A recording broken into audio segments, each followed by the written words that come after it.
ঢাকায় বেড়েছে পথকুকুর। নিধন অপসারণে আইনি বাধায় সংখ্যা নিয়ন্ত্রণ ও জলাতঙ্কমুক্ত কার্যক্রমে জোর দেয়াই করণীয়। অথচ সিটি কর্পোরেশন বা প্রাণী সম্পদ অধিদপ্তরের কাছে নেই বন্ধ্যাত্বকরণ বা জলাতঙ্ক প্রতিরোধী ভ্যাকসিন। পথকুকুর নিয়ন্ত্রণে পাইলট প্রকল্প হাতে নেওয়ার কথা জানিয়েছে প্রাণী সম্পদ অধিদপ্তর।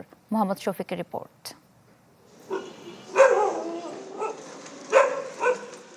রাজধানীর এমন কোনো এলাকা নেই যেখানে পথকুকুরের দেখা মেলে না। এর মধ্যে বেশ কিছু এলাকায় কুকুরের আধিক্য পৌঁছেছে উৎপাতের পর্যায়ে। এই যেমন মগবাজারের নয়টোলা এলাকা। এখানে মানুষ ও কুকুরের সহাবস্থান থাকলেও মাঝে মধ্যেই কুকুরের কামড় বা আঁচড়ের শিকার হতে হয় এলাকাবাসীকে। হঠাৎ করে কুকুরটা আমাকে কামড় দেয়া একবার ধরছে, এমন জোরে কামড়ান দিছে, ব্লাড পড়তে আছে। এই কুকুর নিম্নে 7 থেকে 8 জনের কামড় দিছে। সকালে বের হইতে গেলে কুকুর এমন দৌড় দেয়, মানে মানুষ নিয়ে পড়া জায়গা। আর কুকুরের শরীরে প্রচন্ড ঘাও, গন্ধ বের হয়।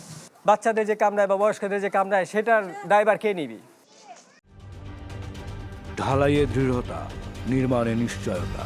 প্রিমিয়ার সিমেন্ট, ঢালাইয়ের রাজা।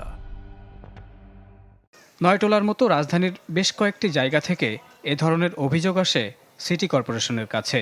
সংস্থাটি বিগত সময়ে কুকুরের সংখ্যা নিয়ন্ত্রণ করার উদ্যোগ হিসেবে ভ্যাকসিন দিয়ে এসেছে, কিন্তু এখন বন্ধ আছে সে কার্যক্রম। কেননা জলাতঙ্ক ও বন্ধ্যাত্বকরণ ভ্যাকসিন আর পাচ্ছে না সিটি কর্পোরেশনগুলো। প্রাণী সম্পদে বর্তমানে কোনো টিকা নাই। আমরা ওনাদেরকে চিঠি দিয়েছিলাম, ওনারা আমাদেরকে বলেছে যে টিকা আসলে ওনারা আমাদেরকে জানাবে। ওটি আছে, সেই ওটিতে কিন্তু আমরা বন্ধ্যাত্বকরণ কার্যক্রম চালাই, কিন্তু ওই যে জনবল আমাদের কম। এর কারণে হয় কি, আমরা করি কিন্তু অনেক বেশি পরিমাণে করতে পারি না। ভ্যাকসিন না থাকার কথা স্বীকার করলেন প্রাণী সম্পদ অধিদপ্তরের মহাপরিচালক। জানান, আমদানি প্রক্রিয়াধীন রয়েছে। এছাড়া ঢাকায় কুকুরের সংখ্যা নিয়ন্ত্রণ ও জলাতঙ্কমুক্ত করতে পাইলট প্রকল্পও নিয়েছে অধিদপ্তর।